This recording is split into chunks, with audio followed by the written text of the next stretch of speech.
Hi, friends. We talked together about using breath pressure to be more expressive in our playing, but also the need to find that range of breath pressure where we're not overblowing and we're not underblowing. You cross this line where there's just not enough air to sustain good tone, and there's too much air uh, to sustain good tone.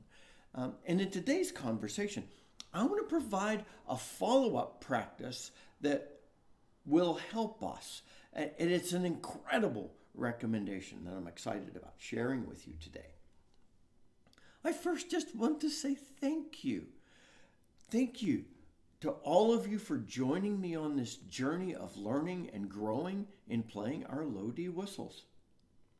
I so appreciate the comments, the input, the requests, the recommendations, the questions. It is wonderful. If you're just checking us out, please subscribe and join this little community because we're really helping each other out a lot as we grow.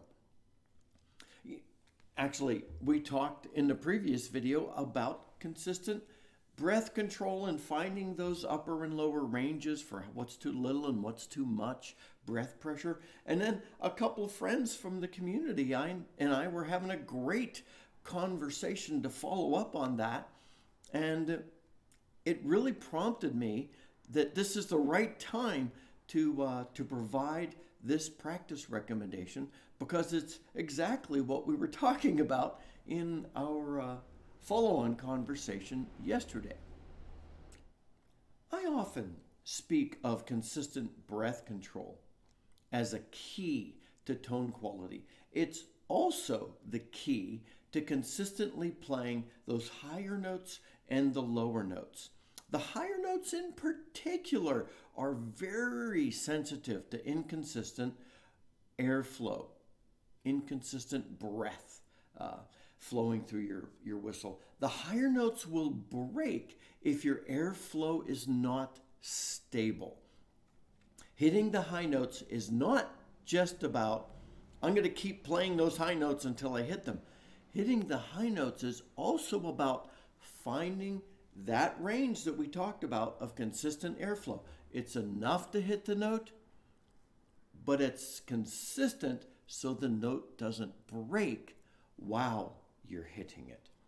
So, if you've learned to play a different woodwind instrument in the past, then you'll likely recognize this practice recommendation. I actually pulled out a number of my old saxophone books and looked through it, and I was amazed how much time they spent on this practice recommendation. So you've waited long enough. Here it is.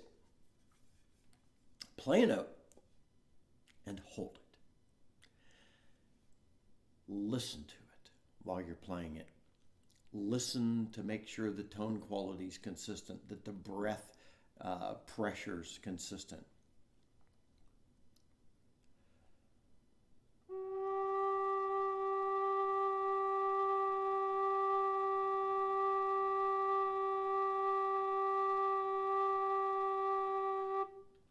And don't just play one note. Play the scale slowly. You could start wherever you're comfortable and walk down. You could start and walk up.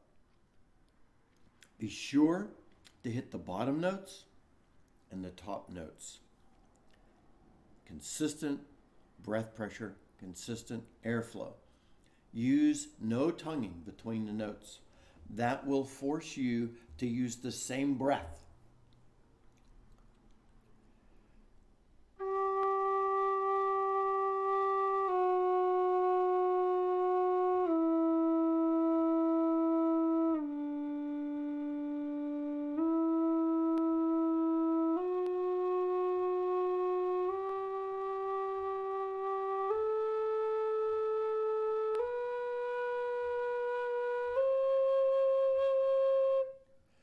After a little while, you'll start running out of air.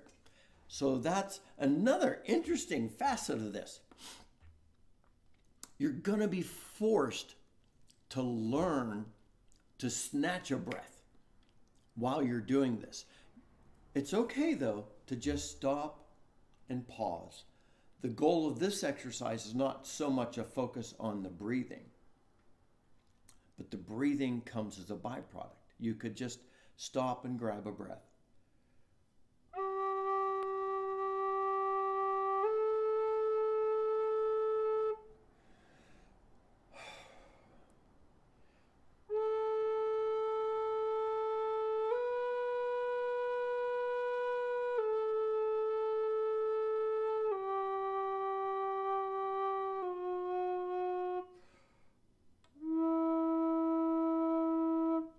And then, as you're experimenting with that, you can add some variation to it. For the variation, after you've done all that in legato with no tonguing, then you could throw in some tonguing on a few of the notes. And you'll find that as you do that, you think, as I transition from the long held note of one and I'm going to tongue, I can actually snatch a really quick breath right before that. It's very helpful. Now, with our low whistle playing, you often want your breath to be noticeable, unlike a lot of us who played other woodwind instruments, because it's part of how we play. So you could also then practice some ornaments as you transition from other notes.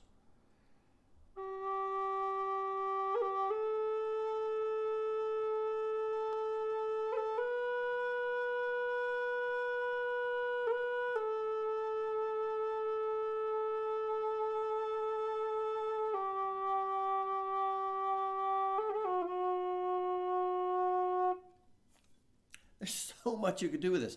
But the goal is long notes, consistent breath pressure, good tone quality, paying attention to hear that note. This helps us on so many levels. It's amazing.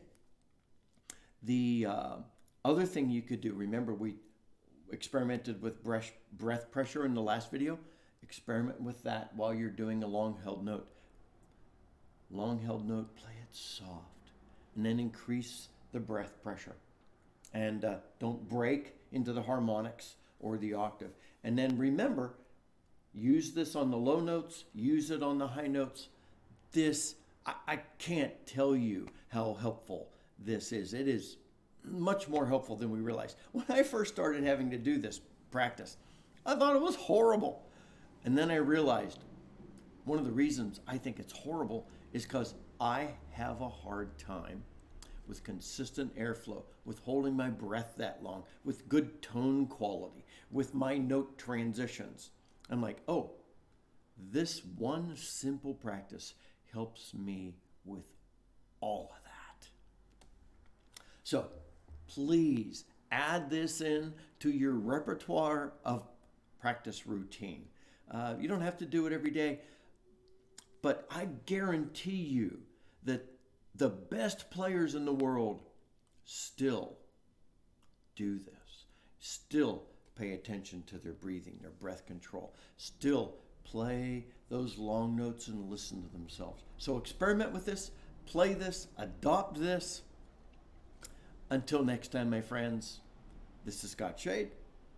Happy low D whistling.